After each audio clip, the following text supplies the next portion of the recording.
বর্তমান সময়েও নানা ধরনের ট্যাগ আমাদেরকেও দেয় কি দেয় না বলেন? দেয়। আমাদেরকে কি বলে? মৌলবাদী বলে বলে বলে ওই যে রাজাকার বলে। রাজাকার রাজাকার খেলার দিন শেষ। মন মতো হইলে মুক্তিযোদ্ধা, মন মতো না হইলে রাজাকার, এই দিন শেষ। ওই দিন আর নাই, এই কার্ড দিয়ে আর খেলার দিন নাই।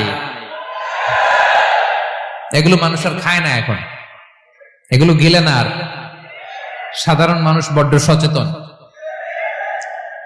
দেখেন কালের বিবর্তনে, সময়ের আবর্তনে একই পরিক্রমা আমাদেরকেও ট্যাগিং করে। আমাদেরকে মৌলবাদী বলে, ব্যাকডেটেড বলে, রাজাকার বলে, জঙ্গি বলে, যুদ্ধাপরাধী বলে।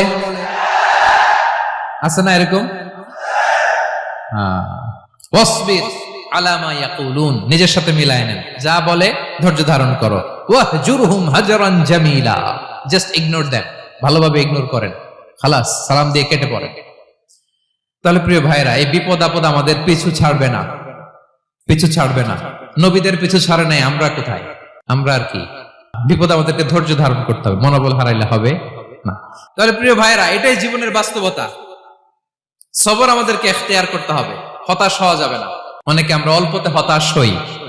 এই যে আমরা ধৈর্য ধারণ করছি, এর ফল পাচ্ছি না। দীর্ঘ 1.5 দশক ধরে ধৈর্য ধারণ করছেন না আপনারা? এখন মুক্তি, স্বাধীনতা, বিজয় এনে দিয়েছে কে? ধৈর্য ধারণ করুন। ধৈর্যের যে ফলাফল, এটা বড় মিষ্টি।